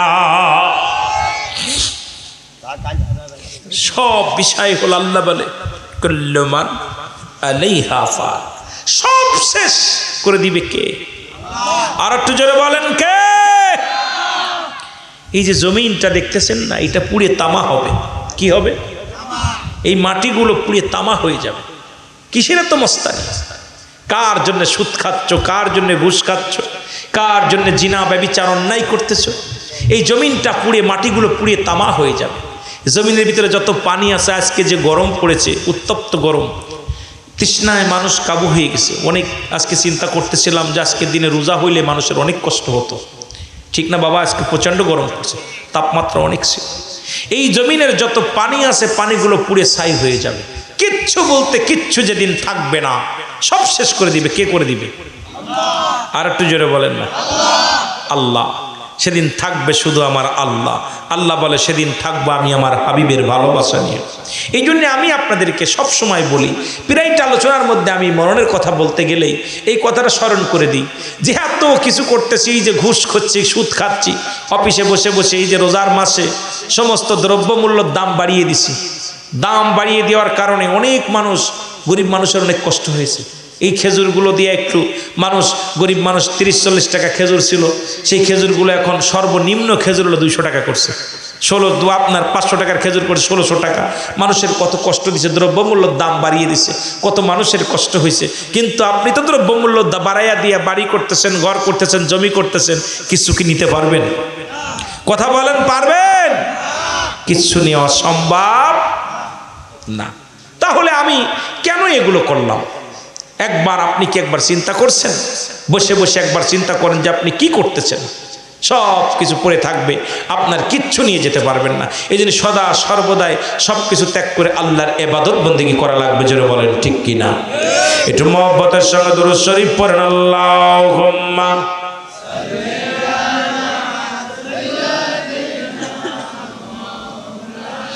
আরো জোরে ওয়ালা আলি সাইয়্যিদিনা। তুমি কেমন করে ঘুমাও মানুষ, তুমি কেমন করে ঘুমাও মানুষ, ফজর করে কাজা, এমন তো হতে পারে জোহরে জানাজা। ঠিক কিনা? কোথায় ফজর কাজা করছেন, আপনার জানাজা কোথায়? জানাজা শুরু হয়ে যেতে পারে জোহরে। ঠিক কিনা বাবা? ওই যে গতকালকে 12টায়, 12:30 ইন্তেকাল করছে, মাটি হয়েছে কয়টায়? সকাল 9টায়। কেমন করে তুমি ঘোরাফেরা করতেছো? এই উক্তে মৃত্যুবরণ করতে, পরের উক্তেই তোমার জানাজা। এই তো আপনার আমার জিন্দেগি। আমার ভাইরা, আমার বন্ধুরা, আমার গভীর মনোযোগ। পৃথিবীর মধ্যে যা কিছু আছে সব কিছু চন্ন বিচ্ছিন্ন হয়ে যাবে। শুধু তাই নয়, আপনি আমিও থাকবো না। সব কিছু যেদিন শেষ হয়ে যাবে, আমি আপনাদের বোঝানোর জন্য কয়েকটা কথা বলে যাই। অবশিষ্ট থাকবে 4 জন ফেরেশতা। কয়জন? যারা বলেন কয়জন? 4 জন ফেরেশতা থাকবে। আসমান জমিনের ভিতরে যখন সব কিছু চূর্ণ বিচ্ছিন্ন করে দেবে আমার আল্লাহ ডাকতে বলবে, আজরাইল এখন বাকি আছে কি? তাড়াতাড়ি বলো, কারা কারা বাকি আছে জমিনের মধ্যে একটা গোল্লি দাও। জমিনের মধ্যে, আসমান জমিনের মধ্যে আজরাইল আসসালাম সব কিছু ঘুরে ঘুরে দেখে আর বলবে, আল্লাহ তোমার কোনো মাখলুকাত আর জমিনের মধ্যে বাকি নাই। সব প্রাণীর জানটা কবজ করা হয়ে গেছে, সব কিছু শেষ হয়ে গেছে। এখন বাকি আছি 4 জন ফেরেশতা। আপনি মোট অবশিষ্ট আছি 5 জন। কয়জন? যারা বলেন কয়জন? 5 জন অবশিষ্ট আছে। আমার আল্লাহ বলবেন, আজরাইল কে কে আছে বলো। বলবে, মাবুদ গো, 1 নম্বরে জীবিত আছে হযরত জিবরিল আলাইহিস সালাম, জিবরিল আলাইহিস সালাম। 2 নম্বর আছি আমি, আজরাইল আলাইহিস সালাম। 3 নম্বর আছে হযরত মিকাইল আলাইহিস সালাম। 4 নম্বর আছে হযরত ইসরাফিল আলাইহিস সালাম। আল্লাহ 4 জন ব্যক্তি দুনিয়ার মধ্যে অবশিষ্ট আছে। সবাইরে আমি শেষ করে দিয়েছি, কেউ তার দুনিয়ার মধ্যে নাই। দরদামে কোনো নবী রাসূল নাই, কোনো গাউস কুতুব নাই, কীট পতঙ্গ সব কিছু শেষ হয়ে গেছে। এখন অবশিষ্ট আছি আমরা এই 4 জন ফেরেশতা। আল্লাহ এই 4 জনকে 4টা দায়িত্ব দিয়ে রাখছেন আপনি, আর আপনি আছেন একমাত্র জিন্দা। ও আমার আল্লাহ বলে, আজরাইল রে, আর আমার তো জিবরিলের প্রয়োজন নাই, কারণ পৃথিবীর মধ্যে আর কোনো নবী রাসূল আমি পাঠাইব না, কারণ আমার এই কথাগুলো তাদের কাছে প্রচার করবে, পিয়ন হইয়া আমার নবীগণদেরকে জানাইয়া দিবে, সেই খবরের প্রয়োজন নাই। সুতরাং জিবরিল আমিনের জানটা তুমি কবজ করার দেরি করার প্রয়োজন নাই। জোরে বলো আল্লাহু আকবার। যেহেতু সব কিছুর জানটা কবজ হয়ে গেছে, বাইর করে ফেলেছ, এখন একে আর রেখে লাভকে একে বিদায় করে দাও। আল্লাহু আকবার বলেন। জিবরিল আমিনের কাছে আজরাইল সালাম হাজির হয়ে সালাম দিবে, আসসালামু আলাইকুম। হে ভাই জিবরিল। জিবরিল আলাইহিস সালাম বলে, ওয়ালাইকুম আসসালাম। কে গো? বলে আমি আজরাইল। বলে তুমি কেন আসছো?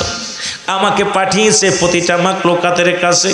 পৃথিবীর মধ্যে আমার আল্লাহ একটা নিয়ম দিছে, প্রতিটা জীবজন্তুর কাছে আমাকে একবার যেতে হবে।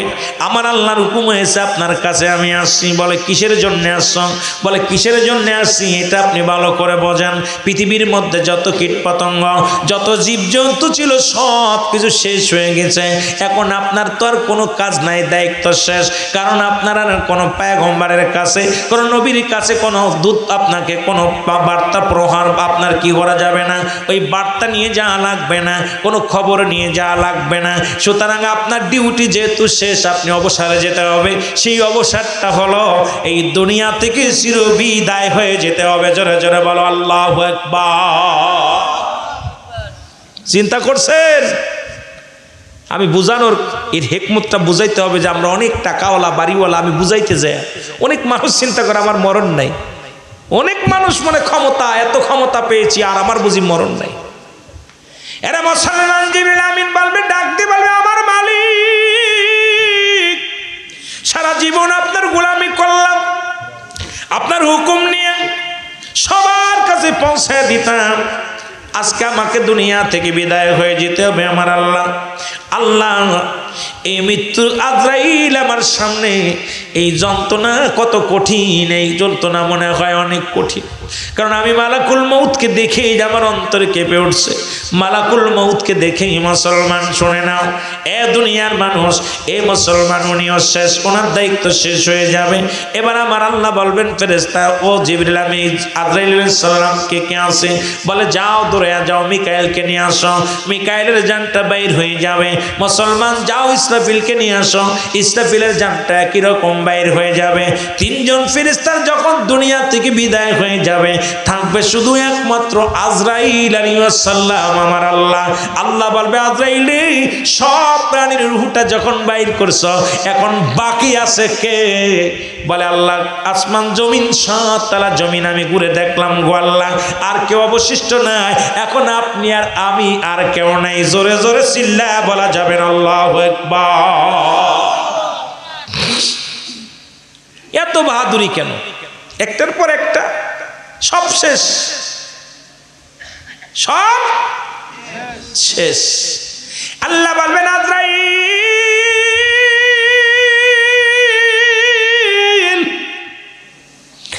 আজরাইল যেহেতু আমি আর তুমি, আমি হলাম স্রষ্টা, তোমরা হলে সৃষ্টি। আমি হলাম স্রষ্টা, তোমরা হলো সৃষ্টি। সুতরাং স্রষ্টা চিরজীবী, স্রষ্টার কোনো মৃত্যু নাই। সৃষ্টির মৃত্যু আছে, যেহেতু তোমাকে আমি সৃষ্টি করেছি, এই সৃষ্টি জগতের তোমাকেও দুনিয়া থেকে বিদায় হতে হবে। কারণ তোমার রূহটা এখন আমার কাছে দিয়ে দাও। এখন আর দেরি নয়, একমাত্র এখন তুমি যেহেতু জিন্দা আছো, আমি তোমাকে হুকুম দিলাম, তোমার রূহটাও বাইর করে দাও। আর দেরি করো না। জোরে জোরে চিল্লায়া বলা যাবে না আল্লাহু আকবার। স্রষ্টা আর সৃষ্টি, আমরা হলাম সৃষ্টি। স্রষ্টার কোনো মৃত্যু নাই, সৃষ্টির মৃত্যু আছে। আজরাইল সাল্লাম কেমনে রুহটা ধরবে? আল্লাহ বলতেছেন, আজরাইল তাড়াতাড়ি দাও। আল্লাহ, আমি কেমনে বাইর করব? রুহটা ধরবে, নিজের গলার মধ্যে নিজে হাত ঢুকায় দাও। নিজের গলার মধ্যে, মুখের মধ্যে হাত ঢুকাবে আজরাইল। ঢুকায় রুহটা ধইরা চিৎকার মারবে, আল্লাহ এত যন্ত্রণা, আমি পারছি না, এটা টান দিয়ে বাইর করতে পারছি না, এত যন্ত্রণা। এ মুসলমান শোনো না, আজরাইল একটা চিৎকার মেরে বলবে, মালিক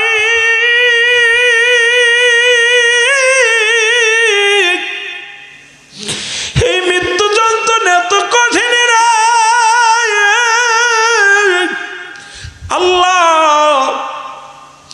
পৃথিবীর মধ্যে কত প্রাণী আমি মৃত্যু ঘটাইলাম, কত জীবকে আমি হত্যা করলাম, কত মানুষের আমি জানটা বাইর করলাম।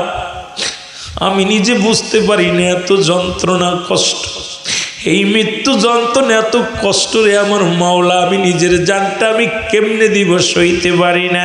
আমার আল্লাহ বলবে হুকুম হয়েছে আজরাইল দেরি করো না।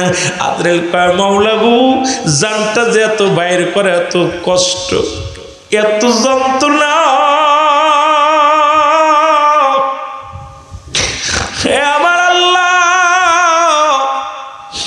আমার আল্লাহ আমি আজরাইল পারছি না, সহ্য করতে পারছি না, আমাকে কি একটু ক্ষমা করা যায় না রে আমার মৌলা, আমি তো আর পারছি না। আমার আল্লাহ বলেন না, হুকুম হয়েছে স্রষ্টা, আমি স্রষ্টা একমাত্র থাকবো, সৃষ্টি থাকবে না, দেরি করো না, তাড়াতাড়ি রুটা দিয়ে দাও।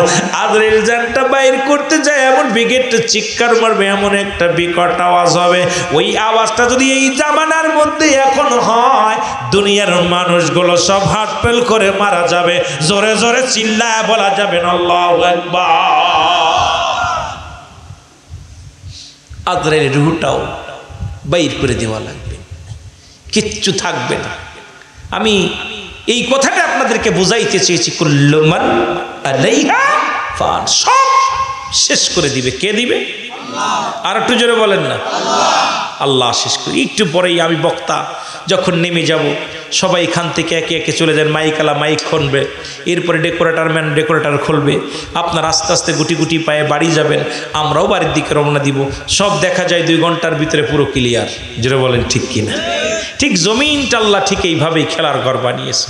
আজকে কালকে আপনি যাবেন, পশু অমুক যাবে, তসু অমুক যাবে, করতে করতে আল্লাহ সব শেষ করে দিবে, সব কিছু শেষ করে দিবে, কিচ্ছু যা থাকবে না, থাকবে শুধু আমল নামাটা। জোরে বলেন না আল্লাহু আকবার। আর একটু জোরে বলেন না। এ মুসলমান শোনে না, থাকবে শুধু আপনার নেক আমল। এ বন্ধু, এর মধ্যে 3টা জিনিস কাজে লাগবে রে মুসলমান। নাম্বার ওয়ান হলো নেক আমল। আল্লাহু আকবার বলেন। কি আমল? নেক আমল। যে আমলগুলো আপনি রাত জেগে করেছেন, জিকির করেছেন, নামাজ আদায় করেছেন, কোরআন তেলাওয়াত করছেন, দুনিয়ার মধ্যে একাকার হয়ে বন্দেগী করেছেন, এইটা আপনার কাজে লাগবে। নাম্বার 2, সদকায়ে জারিয়া, দান দিয়ান যেগুলো করেছেন, এই যে আপনারা দান দিয়ান করেছেন মুসলমান শুনে নেন, এই যে মসজিদ মাদ্রাসা যেগুলো আপনি উন্নয়ন প্রকল্পের জন্য যেগুলো দান দিয়ান করেছেন, এগুলো কাজে লাগবে। নাম্বার 3, নেককার সন্তান, এমন সন্তান রেখে যাবেন তিনি দোয়া করবে, রব্বির হামহুমা কামা রব্বায়ানি সগীরা। আমার সাথে বলেন, রব্বির হামহুমা কামা রব্বায়ানি সগীরা। হে আমার আল্লাহ, হে আমার রব। বাবা আদম আলাইহিস সালাম দোয়া করেছিলেন তার জন্য। আমি দেখছি 2টা দোয়া হয়েছে। আমার 3য় নাম্বার বক্তা আজকে দোয়া করেছে, একটা দোয়া করেছে, রব্বানা জালামনা আনফুসানা ওয়া ইল্লাম তাগফির লানা ওয়া তারহামনা লানাকুনান্না মিনাল খাসিরিন। আল্লাহু আকবার বলো না, আর একটু জোরে। আদম বলে, আল্লাহ হে আমার রব, রব্বানা জালামনা, এ আমার রব, এ আমার আল্লাহ, আমি জালিমদের অন্তর্ভুক্ত হয়ে গেছি, আমারে তুমি ক্ষমা করে দাও। সুবহানাল্লাহ বলেন না, আর একটু জোরে। আদম নবী দোয়া করে কিসের জন্য? মনে রাখবেন মুসলমান, আদম দোয়া করে, রব্বানা জালামনা আনফুসানা ওয়া ইল্লাম তাগফির লানা ওয়া তারহামনা লানাকুনান্না মিনাল খাসিরিন। আল্লাহ বলে ডাক দে, আদম ডাক দে, বলে আমার আল্লাহ, আমি আদম জালিমদের অন্তর্ভুক্ত হয়ে গেছি, আমারে তুমি ক্ষমা করে দাও। এ মুসলমান শুধু তাই নয়, এ মুসলমান শুধু তাই নয়, বাবা ইউনূস আলাইহিস সালাম অন্যায় বলল, একটা মাপ চাইলেন। ইউনূস আলাইহিস সালাম ডাক দেব, লা ইলাহা ইল্লা আনতা সুবহানাকা ইন্নী কুনতু মিনাজ জালিমিন। আর ইউনূস আলাইহিস সালাম বলে, আমার আল্লাহ, আমি জালিমদের অন্তর্ভুক্ত গেছি, আমারে তুমি ক্ষমা করে দাও। আর আমার নবী ডাকতে বলেন, হ্যাঁ মুসলমান শুনে নাও, আমার নবী আমার আল্লাহ ডাকতে বলে, আমার মুসলমান শোনো। নবী ডাকতে বলে, উম্মতিরা রে, আমি তোমাদের এমন একটা আমল শিখা দিব গো, যে আমলটা করলে তোমরা একটা কবুল হজের সব পাইবা। সাহাবীরা বলে, ইয়া রাসূলুল্লাহ, ইয়া হাবিবাল্লাহ, কি আমল সেটা একটু জানতে পারি কিনা? নবীজি বললেন, সাহাবীরা রে, তোমাদের যাদের পিতা মাতা দুনিয়ার মধ্যে জিন্দা আছে, একবার বাড়ি যে সালাম দিবা, আসসালামু আলাইকুম বাবা, আসসালামু আলাইকুম মা, তোমার আমল নামে একটা কবুল হজের সব লেখা হয়ে যাবে। এবার সাহাবীরা কান্দে, আমার নবীজি দেখে সাহাবীরা চোখের পানি ছেড়ে কান্দে। আমার নবী যা বলে, সাহাবীরা রে তোরা কেন কান্দ? বলে, হুজুর, আমলটা যদি আগে পাইতাম, আমাদের আব্বা নাই মা নাই, আজকে বাবারে হারায় ফেলেছি, মারে হারায় ফেলেছি, আজকে আপন বলতে আমাদের কেউ নাই। আমার নবী বলে, সাহাবীরা রে, তোমরা কি আমার মতো এতিম? আমি নবীর মা নাই, আমি নবীর বাবা নাই, আমি নবীর কেউ নাই রে, আমার মতো এতিম কেউ নাই। আমার নবীর কান্না দেখে সাহাবীরা কান্দে। আমার আল্লাহ বলে, জিবরিল তোরে আজারে আমার হাবিবকে জানা দিয়া, যাদের আব্বা নাই মা নাই, তারা যেন চোখের পানি ছেড়ে কান্দের, বলে, রব্বির রহমহুমা কামা রব্বায়ানি সগীরা। মারহাবা বলা যাবে না? আদম নবী কান্দে নিজের জন্যে, আদম নবী কান্দে নিজের জন্যে, ইউনূস আলাইহিস সালাম কান্দে নিজের জন্যে, আর আমার নবী কান্দে উম্মতের জন্য। সুবহানাল্লাহ বলেন, আর একটু জোরে বলেন। তো যে জন্য সদকায়ে জারিয়া, নেক আমল, নেককার সন্তান, যারা যারা আব্বা মারে হারাইছেন, একটু হাত উঁচু করেন দেখি, যারা আব্বা মারে হারাই ফেলেছে। আল্লাহ, অধিকাংশ মানুষের আব্বা মা নাই। আল্লাহ তুমি জান্নাত নসিব করে, সকলে বলেন আমিন। আরো জোরে বলেন আমিন। মা বাবা ইন্তেকালের পরে ছয়টা হক, জীবিত থাকতে 6টা হক, আর মৃত্যুর পরে 6টা হক। কয়টা? 6 6 12। কয়টা? 12টা হক। এই 12টা হকের মধ্যে নাম্বার 1 হক হলো ইন্তেকালের পরে তাদের জন্য সদা সর্বদাই মাগফিরাত কামনা করা। কি করা? জোরে বলেন না। মাগফিরাত কামনা করা, তাদের জন্য সব পৌঁছানো। তাদের জন্য কি পৌঁছানো? সব পৌঁছানো। সর্বশেষ হলো তাদের কবরটা সময় মতো, সময় করে বেশি বেশি করে জিয়ারত করা। সুবহানাল্লাহ বলেন না? আরো জোরে বলেন। তো 14টা হকের মধ্যে